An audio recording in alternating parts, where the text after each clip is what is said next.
Yes. Good afternoon, and welcome. Good afternoon. No, Heather's not here.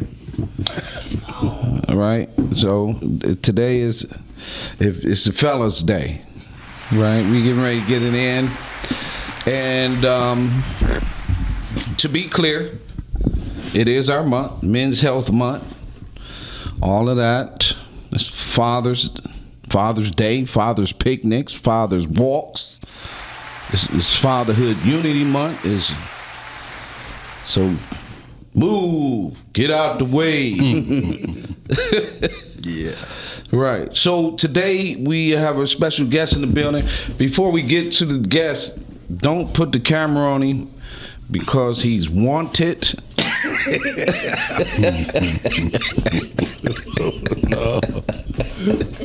Right. First, Dave, how you doing, brother? I'm doing good, brother. Another blessed day. Yeah. We got one of our guys in the building. So just to be clear, Good Fathers Only is in the building, and we are excited to introduce you all to my friend and brother Tupac. No, I mean, how do you want it? Right.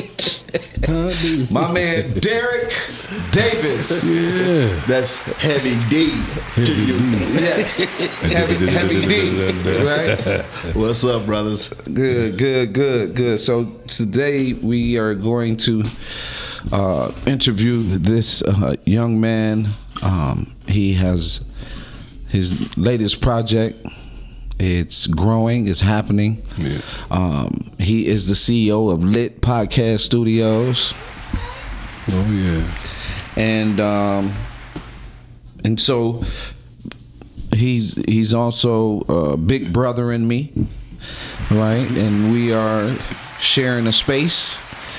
And before we get into any of that, I just want to ask you to tell a few people, just a little bit, tell the people who you are and just a little bit about you. All right. First of all, I want to thank you, Brother Calvin, Dr. Man. Yes, sir. I finally got on family first, and we are family. Right. First of all, this day is really special to me. Yes, sir. It's kind of an emotional day. Today is my father's heavenly birthday. He would have been 84 years old. The coldest trumpet player in Michigan and across the country. Motown legendary trumpeter Maurice Davis. Pastor, educator, teacher. I mean, I wouldn't be sitting in this chair and be the person that I am today if it wasn't for my dad. So, Dad, love you, man. Miss you. Rest in peace. Yes. So, a lot of people don't know where did I start, Calvin? I don't want you to start at the B&Es, the guns, the violence. Don't start there. Okay, well, right. let me tell you how I climbed the ladder, right? I started as a D student. I went from D to boss to CEO to entrepreneur. So I went up I got them grades. Even your name got D's, right? My real name's got D's, But Steve just meant you were dedicated and devoted. That's right. Well, anyway, I'm a broadcast engineer, as you guys know. It's the first African-American broadcast engineer at Channel 7 in the 70-year history when I got there in 2015. I'm presently the transmitter maintenance supervisor at TV 62, first African-American to ever held that position. And I'm also the CEO of Lit Podcast Studios, Lit LED trailers, which are mobile LED screens. So my background is I'm a serial entrepreneur. I've always had a hustle, always had a business, and this particular business I've just started now, Lit Podcast Studio, I think I'm the only one in the area with virtual screens, virtual sets. So I'm pretty proud of that. We were blessed with a nice 4,000 square foot building over in Southfield back in January, and it's been nothing but good. We've been moving up, and that's just a little short history. I got a deep one though. We'll be here all night if I get started. Well, that's the whole point, right? Because really, it's just tell us a little bit about your family and that whole thing, because that's really who you are. Yeah. Well, I have 4 kids, 7 grandkids. I've been married for 40 years. Ain't that crazy? 40 years to my college sweetheart. So I have 2 adult sons. And it's funny because all my sons got all the grandkids. My daughters ain't having it. 2 adult daughters. I'm proud both of them, But this whole fatherhood thing and raising boys see, my wife handled the girls, but the boys, man, they put me through. At times, I didn't think they were listening to me. It wasn't. But the one good thing about it was before they turned 25, the light bulb turned on. Mm-hmm. And now I'm proud to say they're professionals in their careers. They're good family men and things like that. I'm proud of all my kids. I think I did a good job. Yeah. I think I did a good job. As I was telling them as they were raising them, as a parent, our job is to put out productive citizens. When you leave this household, you got to be a productive citizen. You got to be responsible for your actions, the things you do. And as you grow and then you start your family, that, I used to tell my sons that you ain't a man really until you can take care of yourself and somebody else. And they didn't understand that. And then now they got kids and they're like, oh, I get it now.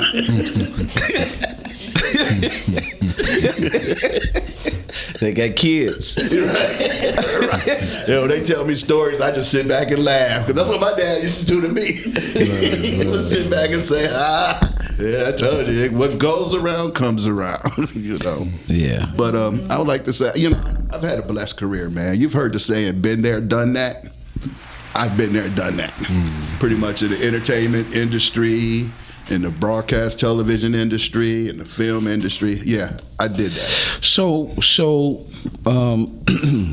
since we are here, right? Let's start at the gospel hip hop story. Gospel hip hop.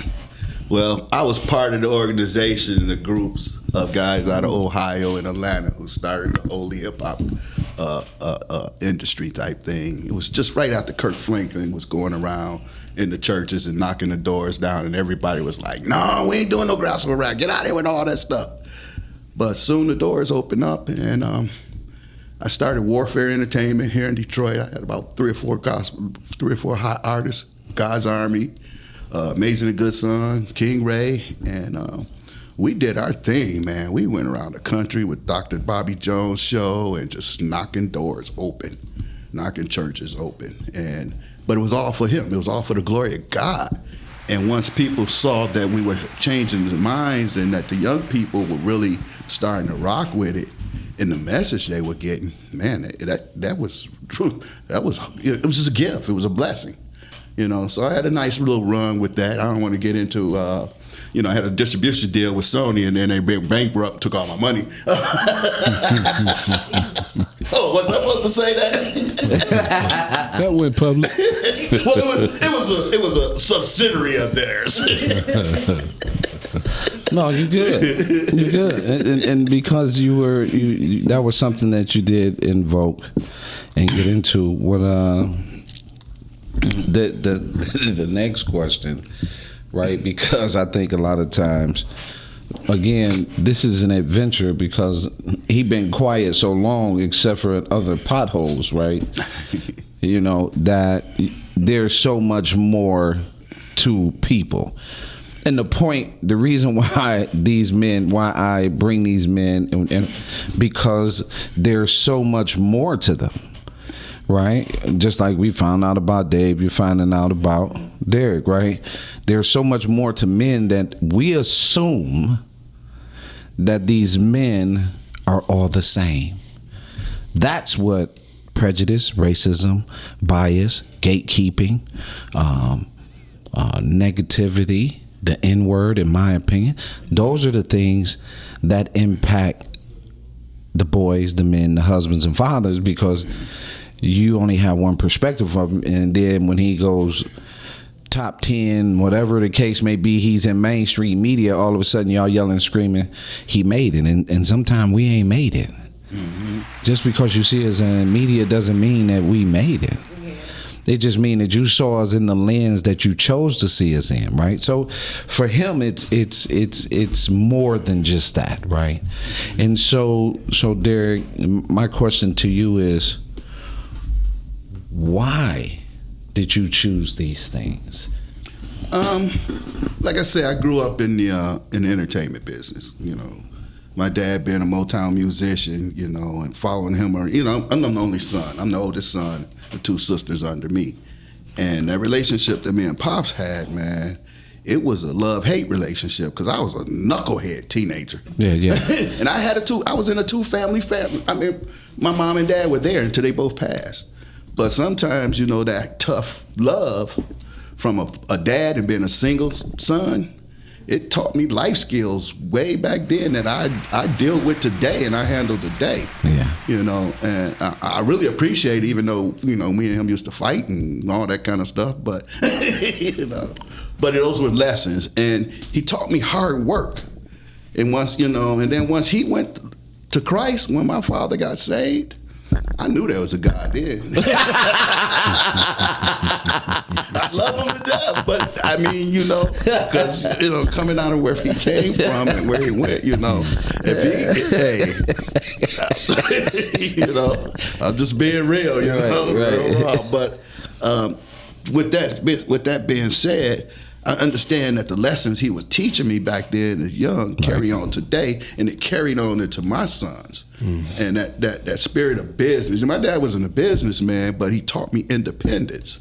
You know, he didn't want me to be a musician, so he, you know, that's why I was behind the scenes. You know, I stayed in. I was an A&R rep for a while in New York. You know, so I got into this. You know, I started my own record company. I worked with several record companies before then. Worked with, you know, in movie industry, you know, so those things right there, just being in that industry, led me to the things that I do now, you know. And when I left and got out of the music industry and moved from the East Coast to back home to Detroit, that was after my stint in the Navy, did, you know, 6 years in the Navy, and then came back home to Michigan after a while. And always been interested in television and video, and that's when I started my career. I actually started my career right out of the Navy as a videographer, a cameraman, working for a small independent news station and everything. And that kind of sparked it, and then it just launched from there. And worked for the Big Ten Network for 15 years, traveling all over the country, doing some of the biggest games in sports. You know, I had an agent on all 3 coasts. Is it 3 coasts here? You know, but I did some of the biggest games in sports. You know, I got off the road, and I think it was 2015, and that's when I went in the news. But that history behind me led me. You know, before then, I started a school. You know, the school got started. I started an AV technology school. It's called AV Tech. Mm-hmm. And that school came about because I was doing all these sports games. And all my career, I've always been the only brother on the set, in the company, or whatever. So in network sports and in television, period, African Americans only represented like 9%. And that's grown since I started. When I started, it was only 2% in the industry. Right. So now it's about 9 to 10% African Americans behind the scenes doing engineering like I did. So I used to do all these games and, you know, sports games. Then I'll come home, Dad's like, "What'd you do today?" I was up in Michigan. "Oh, where you doing?" You know, and I'll be complaining about stuff. And he planted this seed once. He said, "Look, man, stop complaining and do something about it." I'm like, "What you talking about?" "Why don't you start training young people, young men and women, to do what you do?" I looked at him, laughed, chuckled, and all that, and I was like, "Nah, man, I ain't no teacher." He was like, "Boy, you come from a family of educators. I'm an educator. Your mama an educator. You got uncles and aunties that are principals and counselors and all that." And I got to thinking, I was like, "Ooh, he right." You know. And then he said, "It's in your DNA. You just got to find it and develop it and start doing that, because the system's not going to change, or the industry's not going to change until you start training the next generation." So I did that. Started right after he passed. In 2012, I started AV Technology Institute, and it would still be going today if it wasn't for the COVID, you know, and that kind of shut the school down and everything. But I was on a straight path to just doing that. And after that, man, I decided to give up. I was like, I ain't doing no more hustles, no more businesses. I'm gonna sit on the couch, just do the retirement thing and finish and do all that and lay around and eat, drink, do whatever, you know. Yeah. And God spoke to me one night. Holy Spirit got in me and said, "Hey, get your butt up and do what you do. Stop moping around here. You just got to figure out another way to do it." You know? And that's how the studio and the whole starting the studio and all that came about. It was like, okay, if I got into podcasting or online training, I could still train those young people. Yeah, you know. Yeah. It's really the direction for which, like, you've seen your progression of your talent. Dave, do you have a question? It's interesting. When he said DNA, I remember when I was at Spec Howard, you know, we had that was our code DMA. Then we started this business called Doing Magnificent Art. And as you mentioned about the DNA, and my brain always go to acronyms, you know. And I said, DNA, Derrick need to expand his business. Right. I was on some other stuff. Yeah, or to expand his art, you know. So, you know, but on a serious note, I'm honored to sit among two greats.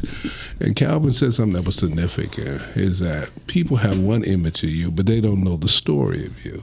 So they can get a clear picture of this image they think they see.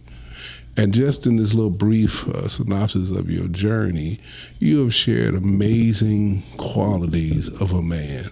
And it started with the DNA of your father and your mother, and your father emphasized about being an educator. So it was already innately in you to go forward and do this. But you couldn't resist the call, but you stepped up. You got the courage and you stepped up. What would you recommend to young men who, you know, they have these talents and abilities? You know, one of the things I saw when I was working in the mental health industry on a deeper level, there were so many people that had talents, but they did what you said. They gave up. Some obstacle got in the way and they gave up. What would you recommend to a young man who has dreams and visions, but they don't have the necessary support you had to keep staying in the race? So I'm gonna share a story. And first thing I'll tell them is, yes, you can. You know, when I graduated high school in 1980, I'm telling my age now, but hey. What year was that? 1980. Jesus. Man, but you know when you graduate, you're in your senior year, you have to take this assessment test. All right. So I took the assessment test. They had those in the 80s? Yeah, they had them in the 80s. It was pencil and paper, but it's still. I'm sitting up in the counselor's office, and she said, "So what you want to do with your life? What you going to be? What you going to do?" I said, "You know what? I want to be a cameraman on the 50-yard line with NFL, or a cameraman down the street at Channel 7. She looked down at the report and everything, and she said, "I don't see that in your future." I'm like, I'm thinking you a storyteller, you know. But she said, based on the assessment, it says that you were fulfilled. What is the word I'm looking for? food service. Right. I'm like, food service? And so, I gave her a few choice words. I'm literally some real good choice words. Yeah. And got kicked out of school. And I got home that day because my dad, being an educator, he was a stickler in school. That's why I was so radical, because all he thought about was education. Do you, if I brought home a D, it should have been a C. If I brought home an A, it should have been whatever's over A. A plus. So he was a sticker on it, and that's where kind of our rebellion came from. So I'm shaking. I'm already knowing he getting ready to whoop my ass. So he said, "What happened, son?" I said, "Well, she told me I couldn't be nothing. I wasn't gonna never be nothing. All I could do is serve food." Wow. And he said to me, he said, "Wow, okay, I'm cool with that. Don't never let nobody tell you what you can't do. Yeah. You're capable of doing anything in life." So I tell young people, don't get the word "can't" out of your vocabulary. Yeah. You can do anything you want to do. So I took that moment and used that as a motivational moment. And all my life, from the time I left high school, went to college for a couple of years, left college, went in the Navy, my ultimate drive and goal was to prove her wrong. And 30 years later, I became the first African-American engineer at WXYZ Channel 7. There you go. Come on, don't tell me what I can't do. So when you tell me what I can't do, I'm gonna go out of the way to prove you wrong, and then I'm gonna rub it in your face. Calm down now. Right. Don't rub it in their face. Don't let it. Don't think yourself more than you ought to. Well, you know what? Just tell them. Just let your word speak for itself. It does now. Yeah. See. Yeah, but it goes without saying, of the makeup. So you had a makeup of that. You see what I'm saying? You had a makeup, like you said. You all around you was educators. You was exposed. You saw that. That's a piece that's really missing with children. They're exposed at the corner store for a bag of a red pop and a bag of hot flames, and that's the excitement for the day, is a bag of hot flames. You know what I mean? Chips. We have took the brand of parenting to the lowest common denominator, to where I'm yelling and screaming, "Did not do something for you when I just gave you a bag of hot flame. You didn't give me how to cook. You didn't give me respect. You didn't give me how to read. You didn't give me the neighborly respect. You didn't. These are some of the things that's missing. So you could go into school at your time because you were surrounded by proper guidance. Your rebellion was natural because of what you said. You was the only boy. You was spoiled, rotten. My mama did that. Bless her heart. My protector. Right? So now we got to know that these parents today, they were lining up with their parents' old. Mothers protecting their children. Yeah, but back then, it was in-house protection, like we talked about before. Right.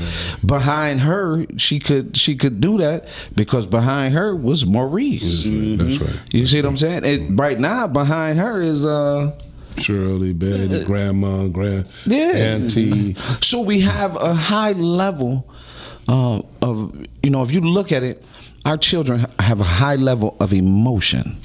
And they've been sauced in it like a buffalo wing. You know what I mean? And because of that, we do some unusual things. Our children. I stopped at the store, and then we're gonna go to a commercial. But I stopped at the store the other day. I was telling Derrick this, right? Derrick told me, go to the store and get a Truly, right? I go to the store to get a Truly, right?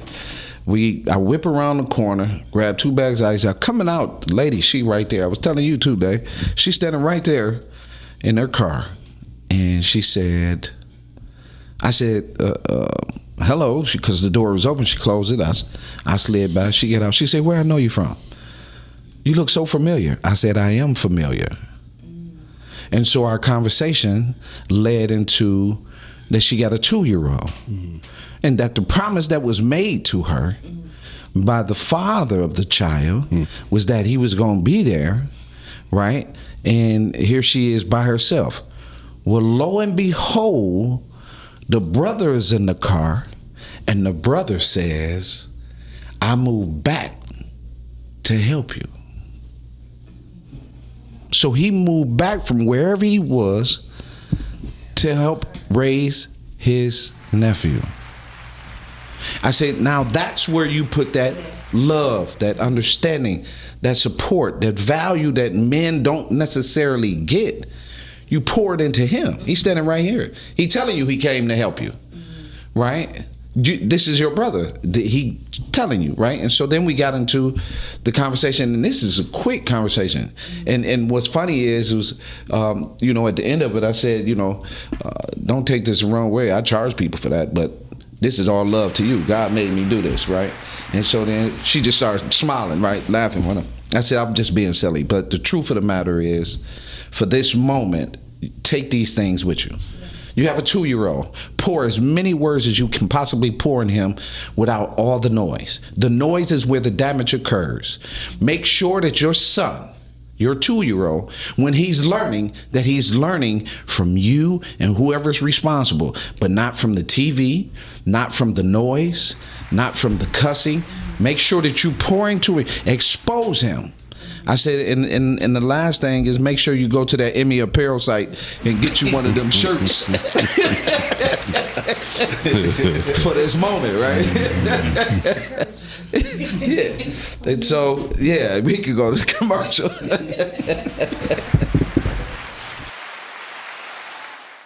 Are you an indie podcast or content creator looking to reach a wider audience? Look no further. Introducing Podcastic, the ultimate podcast network designed exclusively for indie creators like you. At Podcastic, we believe in the power of unique voices and fresh perspectives. We're here to amplify your passion and creativity, connecting you with the growing community of engaged listeners who crave original content. Podcastic is more than just a platform. It's a support system built for indie podcasters, offering a range of resources to help you succeed. From tailored promotional campaigns to professional production assistance, we're here to help you shine. Our intuitive platform makes it easy for you to be seen and heard. We do all the heavy lifting for you. You just show up and create. Plus, with our advanced analytics, you'll gain valuable insights into your audience's preferences, allowing you to refine your content and grow your fan base. Ignite your passion, expand your reach, and thrive with podcasting. Visit our website at www.podcasticlife.com to get started. Podcastic, the home for indie podcasts and content creators.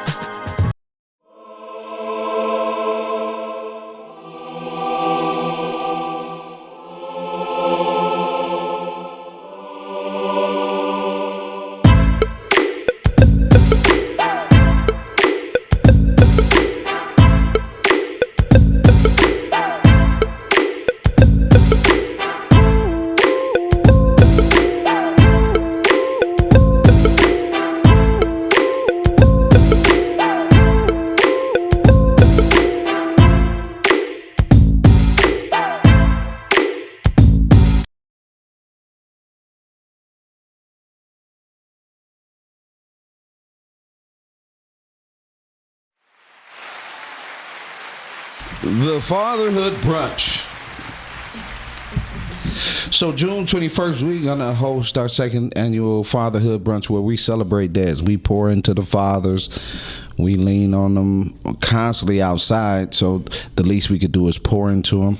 We have 3 awards going out. I'm going to acknowledge my Uncle Don. Heather has her person and her father's name. The award is in her father's name, and then Crystal has an award in her father's name. And so last year was beautiful. We're running it back this year, and we're looking forward to the people. The men from IOTA has stepped up, said they would most definitely help and assist. And so Good Fathers Only be in the building. And so we're going to celebrate fatherhood. And believe me, just like the pancake breakfast, this thing is going to grow into something that is really literally for dads exclusively, right? We have a number of programs coming up. This Saturday is Honor Thy Father. This Thursday, we're in the park with Off Your Chest, talking about fatherhood and with Brilliant Detroit. And then on the 26th, we're at the Fatherhood Forum at the end of this month, June 26th. And so to get back to our guests, Derrick, there's a story, right? Because you got these 19 alias names, right? So we want the one that you always go by, right? Heavy D. So I know you'd like to share that story because it's important to you. So please, you have the floor. Yeah. So Heavy D, my dad gave me that. He used to call me, tell me I was fat and all that, and say, "Hey, Heavy D, come over here." But then I actually met the real Heavy D at the first Source Awards, and got to hang out with him for a little bit. So he blessed me and said I could use it. But anyway, my mom, man, I just want to talk about my mom for a minute because she was an educator too. She was a second grade teacher for 35 years, and one of the things she taught me was, when I was a little boy in second grade, somewhere around there, they want to tag me with ADHD, whatever you call that, ADHD. Yeah. My mom been a teacher. You got Yeah. My mom was like, no, that ain't happening. She was like, no, he just a different kind of learner, Yeah. And what she did was, I was where I got all my engineering and my technical skills and stuff that from. I used to tear up everything in the house. I would take the phone apart. Remember we had real phones back then? Mm-hmm. I would take the toaster apart. Everything, but I couldn't put it back together and fix it. Mm-hmm. So then my dad come in, he went with my butt because it cost him money. But, and I was as I grew and got into middle school, high school, I was a D, all D's. D. My mom caught me one day, snatched me up, set me down at the kitchen table, threw a dictionary in my face and said, "Look, boy, I didn't name you Derrick D. Davis for you to be bringing home D's all the time. Look in that dictionary and I want you to write down every word that's positive that starts with a D." I was like, wow, I got a homework assignment. They'll give you them at the cross. So I'm like, dollars. You were right in the money. Diamonds. She's like, oh, hold up. And then I came across these words. I had a whole list. And she said, look through those words and create come to me. So I said, discipline determines destiny. 3D. Discipline determines destiny. Do you know that opened the door for me the rest of my life? And when I was knocking on doors for jobs and things like that, and it made me feel so good about myself because that's what I ran. That was the mind I ran on. Discipline determines destiny. And once I got older and how it set in, I'm like, wow, she was on to something back then. So one of the things I like to tell young mothers and young fathers, hey, you gotta, you see your kids doing things, but find that talent in them and nurture that, nurture that. Because if he's a guy like me tearing things up, then there's something in there. There's an engineer in there. Mm-hmm. If there's a kid that's always on the Xbox or something like that and can look, that might be a programmer right there. You gotta get them to look outside the box and see what it is that they can do and be interested in. And that's all she did with me. She just did not let them put that moniker on me. He's a different type of learner. And that's how I built my career as a hands-on learner. Mm-hmm. I went to college. When I went to Tennessee State, left high school, I didn't want to go. I was told my dad, I'm going down to Ford, GM, one of them. He looked at me and laughed. Well, you're going to have to get your own place. You ain't staying here. Then I was like, man, okay, fine. I'll just go in the military. Oh, man, that's the weak way out. Why don't you just go to college? I'm like, you sure you want to do that? That means you going to college. Well, I went. I did 2 years down there, marched in a marching band. That was about all I did. We're not getting ready to talk about the felonies.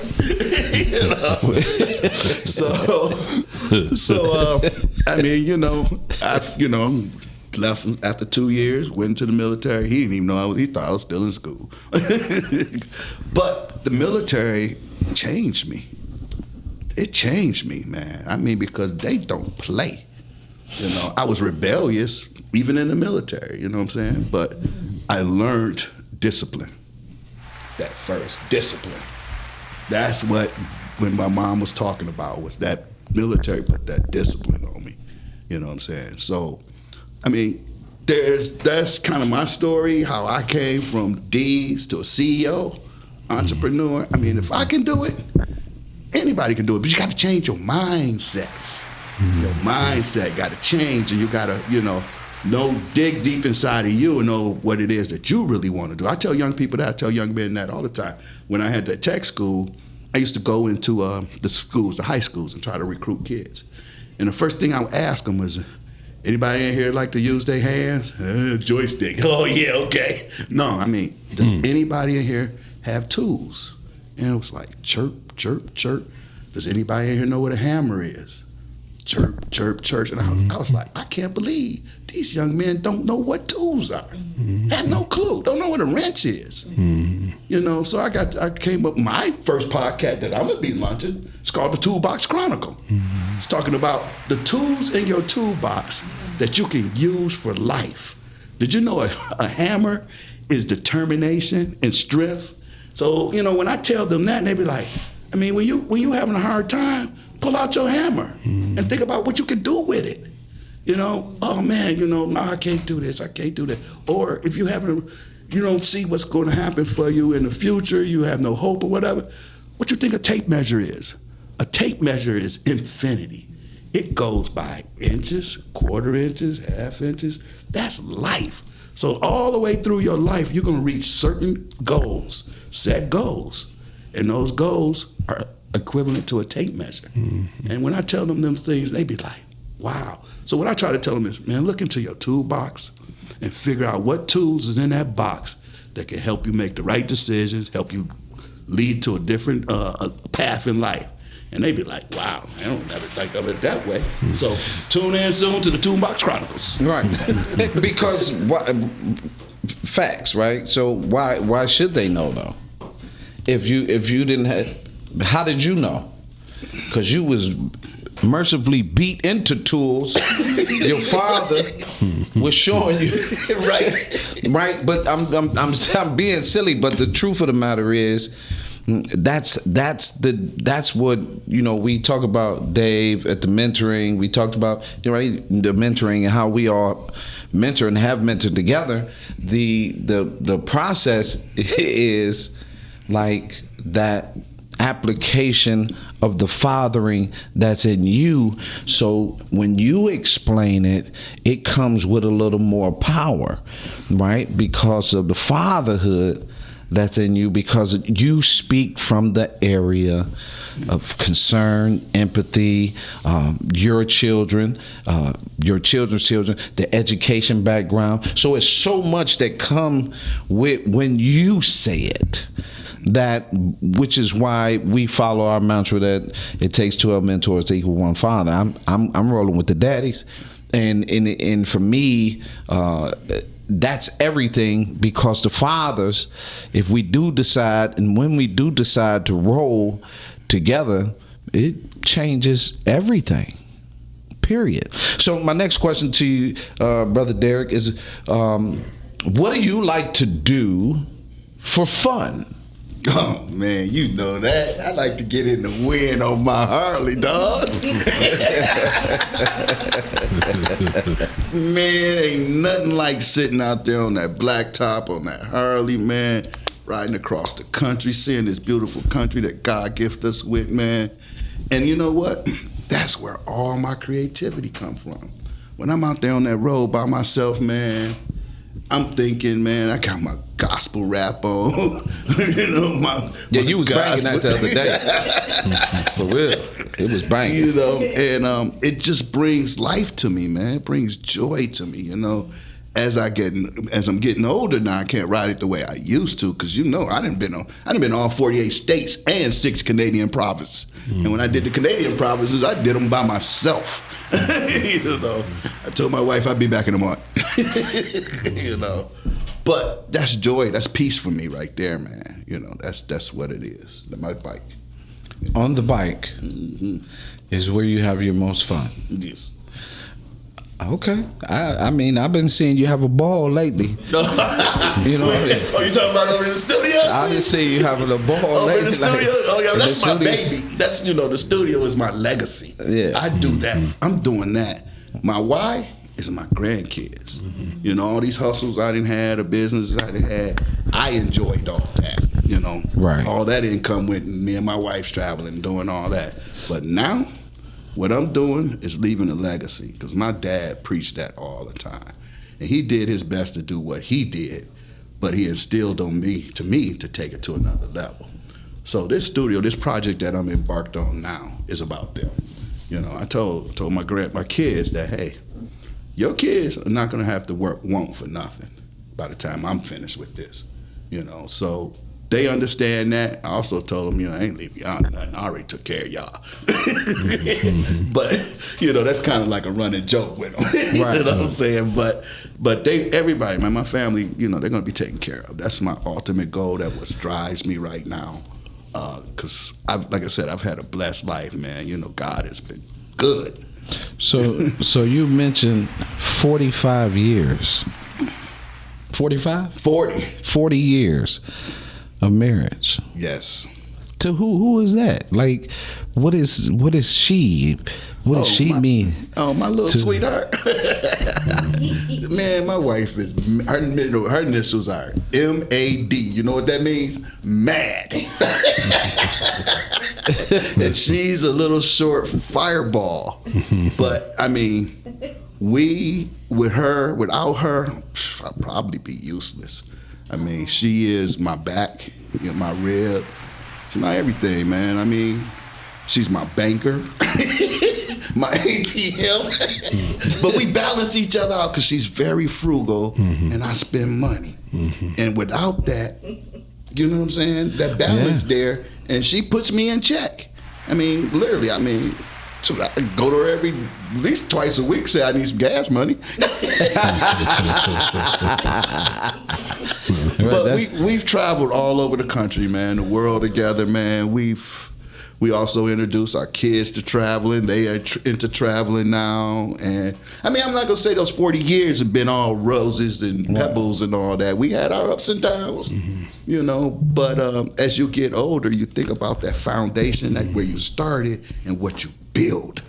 What we built together is priceless. You know what I'm saying? You just can't throw that away. Right. You can't, no matter what, you can't throw what you built away. How I look throwing that away when I got grandkids and all that? That ain't cool. And that's not God's purpose. You know what I'm saying? Right. So it's been a beautiful ride, and I look forward to the next 40. So this next question is from the audience.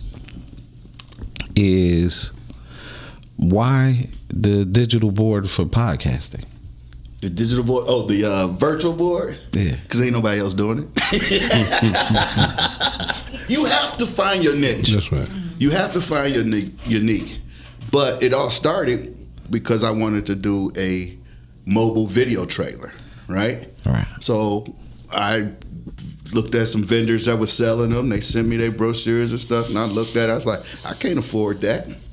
And then I was walking down, we were riding down 8 Mile one day. You know those orange construction signs you see that's glowing? My wife said, can you use that for what you want to do? I was like, yep. And I did a U-turn. Pulled out the camera and went snap, snap, snap, snap, snap, snap. Then we get home, she's like, you probably can find those used. I was like, yep. Went on there, used traffic signs, and zoop, and I bought one. Took it in my shop, pulled it into, I had a small little warehouse shop over in Livonia. I pulled that bad boy in there and started dismantling it. Got online and just started buying LED screens and said, hey, okay, I'm gonna have a fleet of these. Well, sometimes God got a different plan for us, So that started, I outgrew the facility over there, and God blessed us with that 4,000 square foot in Southfield, and I got up in there, and I was like, whoa. And then we started, the lit event rental, so we started buying dance floors, photo booths, and all that kind of stuff to be a rental company. And then I look up in there, and I'm like, we ain't got enough equipment to fill this place up. And then one of my buddies came in, Visionaire came in, he looked at me and said, D, you know this is a studio, right? Because he knows me because it's not my first studio. It's my third studio, actually. It's just a progression from a 12 by 13 office space to a 1,200 square foot place to a 4,000. So God has really been good. And I sat there and I said, you know what? I've built studios all over the country for a whole lot of churches in this town. Now I need to upgrade. I need to upgrade my game, you know, and build. I got 4,000 square feet to play with. I got a blank canvas to play with. Oh, it's on. It's on. So that's how it came about. And then I'm sitting there with those LED screens, and I bought a second set to put on another trailer, but the demand for the trailer wasn't there. So I'm sitting there going, Then another partner came by and said, man, I saw your screen, man. I want to use it for a set. And I was like, okay. Another idea. Next thing you know, we got the virtual set up. We got several shows on there right now using the virtual set. And it's hot. It's hot. I thought, you know, but you got to find what works for you. You got to find that niche. You know, it's many people in this space doing well what they doing and everything. You know, it's a crowded space, but you got to have, you know, and it's more about just, it's part of the master plan, you know, that legacy. And that's how it came about. So then that places you at this point, right? You got to look into the camera, and you got to say your full name and say, "Encourage me, I'm young." Oh shoot, Emmy! I rocks with Emmy. Derrick 3D Davis, encourage me, I'm young. Yes, sir. And oh, wait a minute. We got them good fathers up in here too. Yeah. Yes, sir. So this last question for you, Brother Derrick, is your advice. This is the moment where you share that advice that if you got a microphone, it's 10,000 people in a space, and you can only give them one piece of advice, what would that be? Believe in yourself. Invest in yourself first. I mean, we all go to work every day, spend 40 hours of our life, 365, whatever those numbers is, just to one day retire for a paycheck. Well, if you got a dream, you have goals, don't let that stop you. You know what I'm saying? So invest in yourself, believe in yourself, and one other thing, trust God, man. Trust the process. Yeah, that's funny that you say that. Before we tiptoe up out of here, that's funny that you say that because identity is what you described this whole show. It was identity. Derrick's identity. Right? And the blueprint, the footprint, because we all got our own different. Isn't it amazing that we all got our own fingerprint, that no fingerprint is the same? None. Not one. God is a bad man. Not one fingerprint is the same. Right? Like they couldn't put, you know, in the crime files they can say, and your fingerprint is Chantel's. You and Chantel got the same finger. Like, that's impossible. So God didn't hand out purpose to the same people. There's like-minded, there are, you know, but everyone has their own specific identity.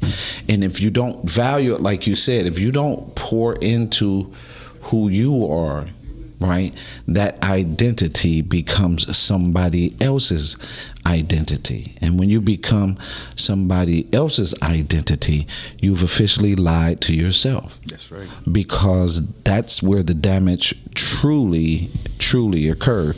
Brother Dave, you want to pour in and then tell them where they can reach you at? Yeah, it's been an honor sitting next to Derrick here. Triple D. I like that. Because again, he did point out the importance of knowing who you are, believing in yourself, and always trust God. So, and we can see the end results. I wanted to point out something though. What Derrick presented is like building a house. And when individuals who are the design of the blueprints. They hand it over to the contractors and the builders or what have you. You know, they run into a lot of obstacles, a lot of challenges. It's not just here and then all of a sudden the next day it's up. It requires time, patience, energy, and devotion. But always the end result is the big picture, the vision, the house. So we're going to run into a lot of difficult things along the way, but eventually you build the house. Derrick built the house, not just for himself, his family, and for the future, the unknown that we don't know. So it's been an honor sitting here. You can reach me at FMAM 4 Men About Men on Facebook and drome7@yahoo.com. So, yeah, man, I appreciate you always, man. I tell you all the time, man, you are an incredible person, man. You're brilliant, and it's such a great thing to, or I guess what it's such a great thing to know you. It's important to value who you are, right? And that's what went down in here today. I just think that it's so important for that. Don't forget the Fatherhood Brunch, June 21st. The Fatherhood Awards Brunch. Hey, it's gonna be hard, man. I've been trying to write to my uncle, right? Man, I can't get not even a half paragraph, and I'm in tears, right? So this is gonna be, because I got this love that I'm gonna hand my uncle. It goes way back, right? And I said where he stepped in, where my father was vacant, right? Which was the story of the man at the store. He was stepping in where my father was vacant, where my mother and father, because that was a catastrophe of a family, right? Because like Derrick, my dad, co-wrote 10 songs on Motown, right? And they, for him to, where he was moving, and he lost his life early. My dad was gone at 55. So in that process, when they split, right, this is another reason why I'm so angry at the system in some areas about that no-fault divorce rate. People always talk about the no-fault. The no-fault was where they began to pour in and attack the families, because we were, our culture, we stayed married, and we were married regardless through the things. And now all of a sudden we Me Too to death, the whole nine, and our boys are smacking their lips. A young lady cannot go on a date and understand, and she's accepting this culture. When a boy or a man is talking to you and he's smacking his lips, that can tell you that tells you that he's been over processed in feminine energy. And that's not good, because it's a ton of emotion that causes abuse, neglect, violence, those things, because we're reactionary. Anyway, I say all that to say that the work that each one of these men in this space right now has done, like we could sit here and go in like the 3 heartbeats on contributions to the culture, right? What do you do for the culture, right? And you're talking about not just our culture. I'm talking about the culture of God. I'm not just talking about the black culture. I'm not just talking about the white culture, the Hispanic. I'm talking about we have touched lives, each one of us, of every culture. And so therefore the value that you're seeing in this space is very, very heavy. I know some good men, but I know some good fathers, and I have learned. I have literally consistently tiptoed, stole, asked, sat next to him just to learn how to be a much better father. And the other day, I called my little brother and he said, "Man, you have grown. So you should be proud of everything that you have accomplished, because I watched you grow as a man, as a husband, and a father." Right? In this space is stories that if you could pull them up and pay them just 1 hour, you still couldn't pull out or amass the value that they possess. This is why you have to value fatherhood. This is why the culture must understand the importance of fatherhood. So I just wanted to make that clear, that this is not a happenstance, that Heather didn't show up. She chose not to, but no one knew that we were going to end this show knowing that every one of us that's sitting at this table has impacted through their life's work what you want every man to be able to say and do. So as you see us, know that God is very present and has been in these visions and this work. My name is Dr. Calvin T. Mann of Encourage Me, I'm Young. You can reach me at calvintmann.com. God bless you and encourage me. I'm young. Peace.